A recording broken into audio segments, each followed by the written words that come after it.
اللہ کے رسول کے خلاف کون مدینے میں رسول خدا کے سامنے آن کھڑے ہوئے تھے؟ خدا کی قسم تو قبیلہ غیر کا ہے۔ رسول کریم صلی اللہ علیہ وسلم نے فرمایا تو ہم میں سے نہیں، تو یہاں کیسے آ گیا ہے؟ میں آپ میں سے ہوں۔ نعیم نے کہا مدینے میں گواہ موجود ہیں، میں نے در پردہ اسلام قبول کر لیا تھا، اپنے قبیلے کے ساتھ اس مقصد کے لیے آیا تھا آپ کے حضور حاضر ہو جاؤں گا، مگر موقع نہ ملا۔ پتہ چلا کہ آپ نے میرے قبیلے کے سردار اور سالار کو قریش سے دوستی ترک کر کے واپس چلے جانے کا پیغام بھیجا تھا اور آپ نے اس کا معاوضہ بھی بتا دیا تھا، لیکن آپ نے بات کو مزید آگے نہیں بڑھایا۔ اللہ کی تجھ پر رحمت ہو۔ رسول خدا نے پوچھا کیا تو بات کو آگے بڑھانے آیا ہے؟ نہیں میرے اللہ کے سچے نبی، نعیم نے جواب دیا، مجھے آپ ہی کے قدموں میں آنا تھا۔ اہل مدینہ پر مشکل وقت آن پڑا ہے، میں اپنی جان لے کر حاضر ہوا ہوں۔ یہ حضور کے اور اسلام کے شہدائیوں کے جس کام آ سکتی ہے، حضور کے قدموں میں پیش کرتا ہوں۔ اپنے لشکر میں سے چھپ چھپ کر نکلا ہوں، خندق میں اتر گیا، لیکن سنتریوں کی موجودگی میں اوپر آنا خودکشی کے برابر تھا۔ اوپر چڑھنا ویسے بھی محال تھا، بڑی مشکل پیش آئی۔ خدا سے آپ کے نام پر التجا کی، گڑ گڑا کر دعا مانگی، اللہ نے کرم کیا، سنتری آگے چلے گئے اور میں خندق پر چڑھ آیا۔ رسول اکرم صلی اللہ علیہ وسلم کو نعیم کے متعلق بتایا گیا کہ یہ کس حیثیت کی شخصیت ہے۔ رسول کریم نے ان کے ساتھ دو چار باتیں کی تو آپ صلی اللہ علیہ وسلم کو اندازہ ہو گیا کہ نعیم اونچی سطح اور عقل کے انسان ہیں۔ آپ نے نعیم کو بتایا کہ معاشرے نے جو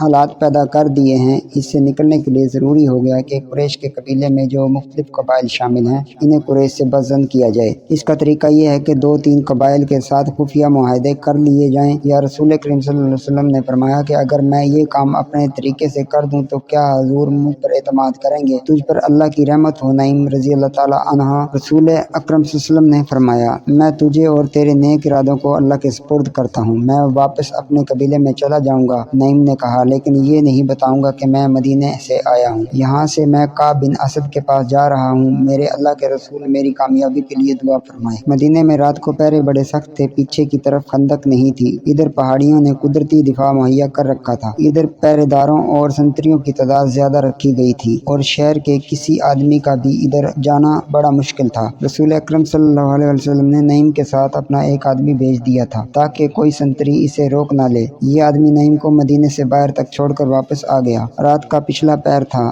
جب نعیم بنو قریظہ کی بستی میں کعب بن اسد کے دروازے پر پہنچے۔ دروازہ غلام نے کھولا۔ تم مجھے اچھی طرح جانتے ہو نا؟ کعب نعیم نے پوچھا۔ نعیم بن مسعود کو کون نہیں جانتا؟ کعب نے کہا۔ غطفان کے قبیلے کو تجھ جیسے سردار بہت فخر ہوگا۔ کہو نعیم رات کے اس وقت میں تمہاری کیا خدمت کر سکتا ہوں؟ میں نے 10 دن کی مہلت مانگی تھی، ابھی تو 6 دن گزرے ہیں، میں نے مسلمانوں پر شب کو مارنے کے لیے آدمی تیار کر لیے ہیں، کیا تم یہی معلوم کرنے آئے ہو؟ میں اس سلسلے میں آیا ہوں۔ نعیم نے کہا بے وقوف ہو کعب، تم نے قریش کے ساتھ کس بھروسے پر معاہدہ کر لیا ہے؟ مجھ سے نہ پوچھنا میرے دل میں کیا ہمدردی ہے تمہارے لیے، میں مسلمانوں کا بھی ہمدرد نہیں کیونکہ میں مسلمان نہیں، تم اچھی طرح جانتے ہو میرے دل میں انسانیت کی ہمدردی ہے، میرے دل میں ہمدردی ہے تمہاری ان خوبصورت اور جوان بیٹیوں، بیویوں اور بہنوں جو مسلمانوں کی لونڈیاں بن جائیں گی۔ تم نے قریش سے بڑا خطرناک معاہدہ کر لیا ہے، لیکن اس کی ضمانت نہیں لی کہ اہل قریش تمہیں مسلمانوں سے بچا لیں گے۔ ہم نے بھی قریش کے ساتھ معاہدہ کیا ہے، لیکن کچھ ضمانت بھی لی ہے، کیا قریش جنگ ہار جائیں گے؟ کعب بن اسد نے پوچھا۔ وہ جنگ ہار چکے ہیں، نعیم نے کہا۔ کیا یہ خندق انہیں شہر پر حملہ کرنے دے گی؟ قریش کے لشکر کو بھوک نے بے حال کرنا شروع کر دیا ہے، میرا قبیلہ بھی بھوک سے پریشان ہو گیا ہے، میں نہیں چاہتا کہ کل تم میرے قبیلے کو بدنام کرو کہ غطفان تمہیں مسلمانوں کے رحم و کرم پر چھوڑ گئے تھے، تم مسلمانوں پر حملہ کر کے انہیں اپنا دشمن بنا لو گے اور قریش اور ہم معاشرہ اٹھا کر واپس چلے جائیں گے۔ اپنے دونوں قبیلے بنو قینقاع اور بنو نذیر کا انجام جو مسلمانوں کے ہاتھوں ہوا تھا وہ تمہیں یاد ہوگا۔ کعب بن اسد پر خاموشی طاری ہو گئی۔ میں جانتا ہوں تم نے قریش سے کتنی اجرت لی ہے، لیکن یہ خزانہ جو تم ان سے لے رہے ہو، یہ خوبصورت لڑکیاں جو حیہ بن اخطب نے تمہارے پاس بھیجی ہیں، یہ سب مسلمانوں کی ملکیت ہو جائے گی اور تمہارا سر تمہارے تن سے جدا ہوگا، تو کیا میں قریش سے معاہدہ توڑ دوں؟ کعب نے پوچھا۔ معاہدہ نہ توڑو، نعیم نے کہا، انہیں ابھی ناراض نہ کرو، لیکن اپنی حفاظت کی ان سے ضمانت اور عرب کے رواج کے مطابق انہیں کہو کہ ان کے اونچے خاندان کے کچھ آدمی تمہیں یرغمال کے طور پر دے دیں۔ اگر انہوں نے اپنے چند ایک معزز اور سرکردہ آدمی دے